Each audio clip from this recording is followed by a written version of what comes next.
สวัสดีค่ะทุกคนวันนี้นะคะนกเพิ่งจะกลับมาจากช้อปปิ้งของกินเลยนะคะวันนี้นกไปช้อปปิ้งที่ Aldi นะคะซึ่งเป็นซูเปอร์มาร์เก็ตที่ก็ถือว่าค่อนข้างถูกที่สุดแล้วนะคะใน UK นะคะแล้วอย่างที่ทุกคนรู้ใช่ไหมคะตอนนี้เศรษฐกิจก็ไม่ค่อยดีเนาะโดยเฉพาะที่ยุโรปนี่นะคะแล้ววันนี้นกก็เลยอยากจะพาทุกคนมาดูว่าซื้อของกินเนี่ยนะคะที่ถูกที่สุดแล้วนะคะที่เราพยายามจะประหยัดแล้ว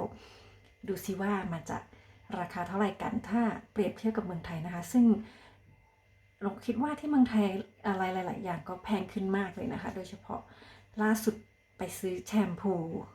ครีมอาบน้ำด้วยนะคะครีมอาบน้ำโอ้โห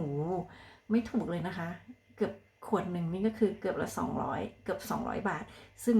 บางทีก็อาจจะมีโปรโมชั่นซื้อ1 แถม 1อะไรก็แล้วแต่คือไม่เต็มขวดนะคะแล้วรู้สึกว่าแบบโอ้โหมันก็ขึ้นอยู่แต่อย่างเรื่องอาหารการกินอะไรนี้ก็ยังถือว่าพอที่จะอยากกินอะไรก็ยังได้กินบ้างนะคะแล้วก็ถ้าเปรียบเทียบกับราคาที่เราจะได้ไปกินข้างนอกหรือว่าร้านอาหารอะไรแบบนี้ก็คงยังจะเทียบไม่ได้นะคะที่นี่ก็คือแพงมากนะคะถ้าออกไปกินข้างนอกก็คงจะ5,000ขึ้นนะคะถ้าเทียบเป็นไทยเอาละค่ะมาดูกันเลยว่าวันนี้นกได้อะไรบ้างจาก Aldi นะคะอันแรกเลยนะคะที่อยู่ที่นี่ก็ต้องกินต้องใช้ก็คือนมนะคะนมกับขนมปังที่นี่ขาดไม่ได้นะคะเหมือนข้าวบ้านเราเลยวันนี้นกได้นมไซส์นี้มานี่ถือว่าก็ไซส์ปกตินะคะที่ครอบครัวหนึ่งจะใช้สักประมาณ5 วันอะไรอย่างนี้นะคะขวดนี้1 ปอนด์ 45p นะคะซึ่งตอนนี้1 ปอนด์ก็ประมาณ44จุดนิดหน่อยนะคะก็คูณเข้าไป44ก็ขวดนี้ก็เท่ากับ44 บาท 45p ก็นกก็จะบอกว่านกคิดเลขไม่ค่อยเก่งนะถ้าจะคิดง่ายก็คือเป็น 1.5 ปอนด์ซึ่ง 1.5 ปอนด์ก็อาจจะเท่ากับ44อีกครึ่งปอนด์ก็จะเป็น20ก็เป็น60นะคะคนนี้ก็ตีสักประมาณ60 บาท60 บาทนะคะไปละ1 อย่างเดี๋ยวขออนุญาตดูมีอะไรอีกวันนี้ก็ซีแพคการ์เด้นโอ้ยไม่ได้ของกินมานะคะพอดีไปเห็นเดินผ่านของใช้ก็เลยได้ของใช้มาด้วยเดี๋ยวรอสักครู่นะคะเดี๋ยวหยิบมาละค่ะนี่เบาะรองนั่งนั่นเองนะคะแต่ตัวนี้เขาจะใช้รองนั่งในเก้าอี้ที่นั่งในสวนอะไรเงี้ยก็คือเขาตอนนี้ลดราคาเพราะว่ามันไม่ซัมเมอร์และซัมเมอร์เริ่มจะหมดไปแล้วนะคะก็เลยมาลดราคาเหลือ5 ปอนด์ก็คือเอาเป๊ะๆก็คือ 4.99 นะคะก็คือ4 ปอนด์ 99p ก็ง่ายๆ5 ปอนด์นะคะซึ่งเดิมทีก็จะประมาณ8 ปอนด์ 9 ปอนด์ตอนนี้ก็ลดเหลือ5 ปอนด์ก็54 20นะคะก็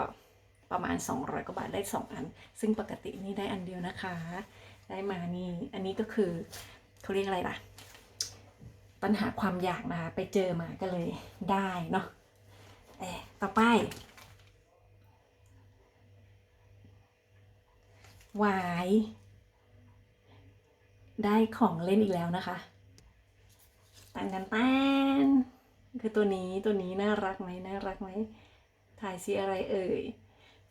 โซลาเซลล์ก็เหมือนกันนะคะไว้ที่สวนก็ตอนนี้ลดมาเหลือ2 ปอนด์ซึ่งเดิมทีก็คงจะ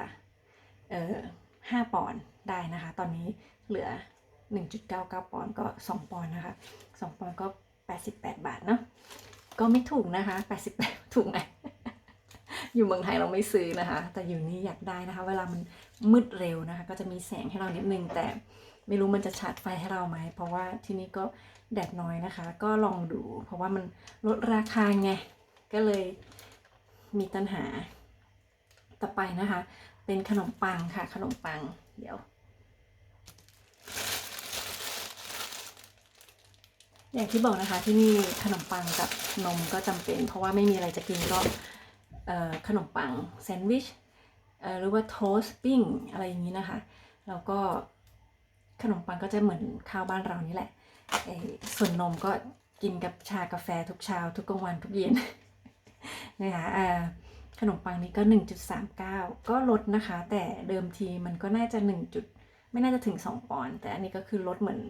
ไม่ได้ลดเพราะเทศกาลหรืออะไรนะอาจจะลดเพราะเป็นโปรโมชั่นของเขาช่วงนี้นะคะหรือ 1.39 ปอนด์ก็40 กว่าบาทเนาะแล้วก็ไข่นะคะไข่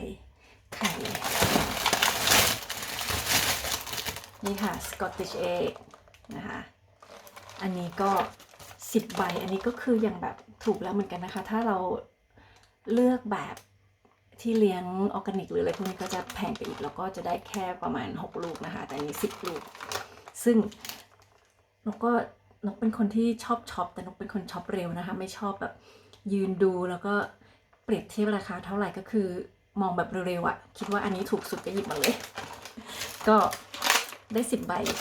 ก็เลยต้องมาดูนะคะว่าราคาเท่าไหร่บางครั้งก็หยิบของแพงนะคะเพราะไม่รู้ไงพอดูด้วยสายตาเร็วๆนึกว่าถูกสุดแหละแต่จริงๆแล้วปริมาณอาจจะน้อยกว่าหรืออะไรอย่างนี้นะคะก็โดนไปหลายที 1.79 นะคะปอนด์ก็ตีซะเกือบ2 ปอนด์นะคะเกือบ88 บาทไม่รู้ว่าแพงกว่าที่เมืองไทยหรือเปล่าที่เมืองไทยก็เห็นแผงหนึ่ง150นะคะแล้วแต่ไซส์เนาะถ้าไซส์เล็กสุดก็150แผงหนึ่งก็คงจะ2 โหลได้ไหมเยอะกว่าที่เมืองไทยก็ถูกกว่าอยู่ดีนะคะต่อไปถั่วนะคะเนี่ยถั่วแค่นี้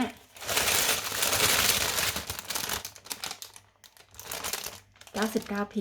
1 ปอนด์44 บาทแค่นี้นะคะ44 บาทแพงไหมแพงนะแต่คือถ้าไม่กินไม่ซื้อก็ไม่ได้ค่ะก็ไม่ได้กินไงอันนี้ก็เช่นกันนะคะถั่วงอกบ้านเราเท่าไหร่อันนี้400 กรัมนะคะก็เกือบ1 ปอนด์.95 ก็เกือบ44 บาท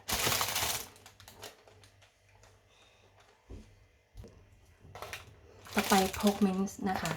ก็คือหมูสับนั่นเองหมูสับก็มีหลายแบบเหมือนกันนะคะอย่างเช่นอันนี้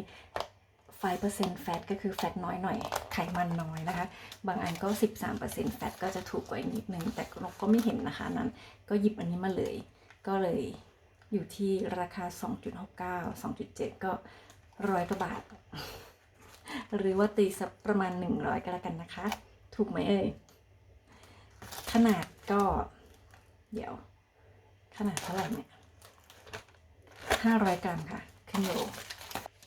ขาไก่จริงๆก็น่องไก่1 กิโลนะคะนี่1 กิโลก็ได้ประมาณ 3-4 น่องนะคะอันนี้ก็ถูกแล้วนะก่อนหน้านี้แพงกว่านี้อีกอันนี้ลงมาแล้วนะคะเหลือ 2.25 ปอนด์ก็100ไหม100 กว่าบาทเนาะ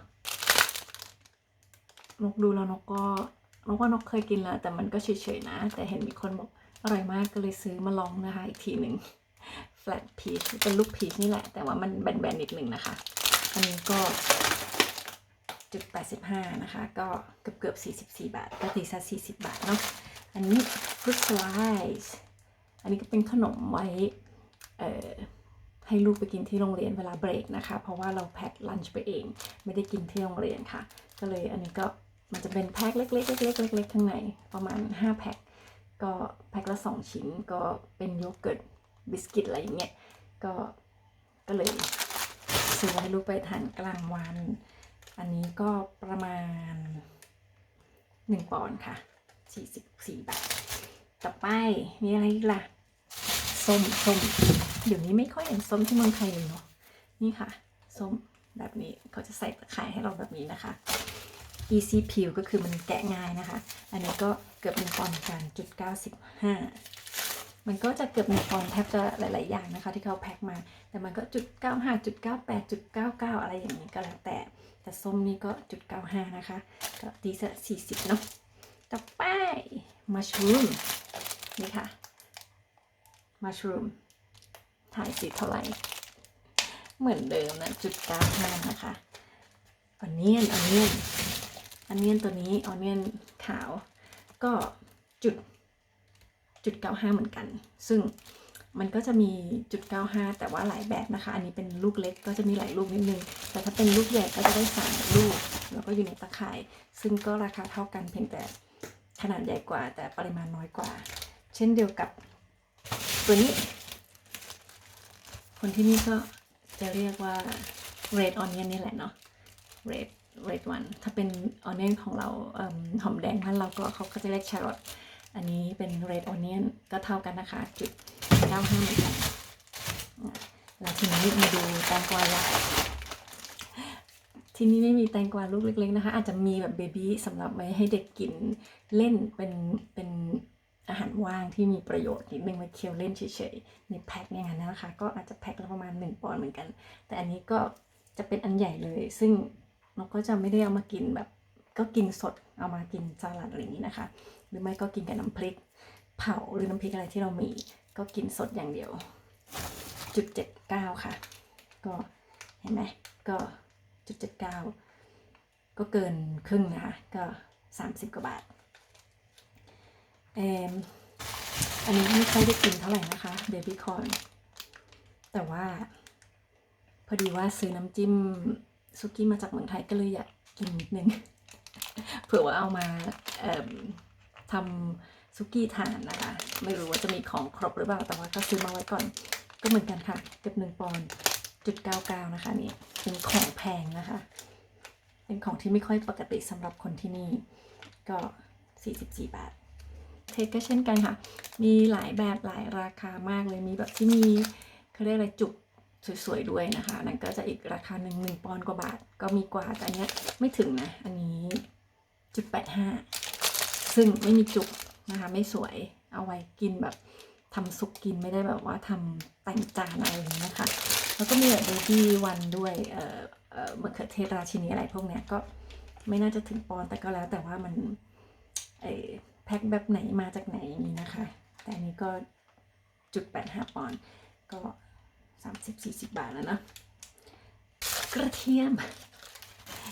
ที่นี่ก็อย่างนี้เหมือนกันนะคะที่นี่ก็อย่างนี้ต้องแพ็คในตะข่าย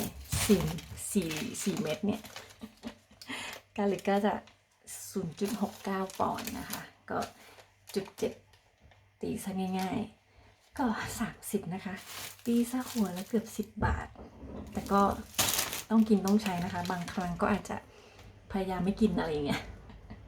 ที่เอามาจากเมืองไทยก็หมดแล้วค่ะตอนนี้ก็เลยต้องซื้อนะคะไม่ค่อยดีเท่าไหร่นะแต่ก็จะรีบใช้รีบกินนะคะทั้งหมดนี้นะคะมีแค่นี้แหละวันนี้นะคะรีบซื้อรีบมาหมดไป27 ปอนด์31pแพงไหมคะก็ถือว่าไม่แพงนะเพราะว่าปกติถ้าช็อปจริงๆก็70-80 ปอนด์ก็เป็นไปได้นะคะแต่วันนี้ก็คือแบบช็อปคนเดียวช็อปแบบเร็วๆช็อปแบบถือไหวก็27 ปอนด์ 31p กติไซน์27ละกัน27 ครึ่งเป็นเงินเท่าไหร่คูณ44ถ้าต้องใช้เวลาในการคูณมากเลยนะคะทุกคนเอาไปคิดเอาเองแล้วกันนะ แต่นี่ก็คือว่าช็อปแบบประหยัดแล้วนะคะก็จะประมาณนี้ได้ของเท่านี้ก็อาจจะอยู่ได้สัก3-4 วันนะคะก็เป็นไงบ้างคะอยู่ที่ไหนดีอยู่ที่เมืองไทยดีอยู่แล้วนะคะ ค่ะก็แล้วแต่เนาะมันก็แล้วแต่โชคชะตานะคะก็หวังว่าทุกคนจะชอบนะคะวันนี้แล้วก็ได้อะไรไปบ้างนะคะก็ขอบคุณที่ติดตามรับชมนะคะไว้พบกันใหม่ในคลิปหน้าค่ะวันนี้สวัสดีค่ะ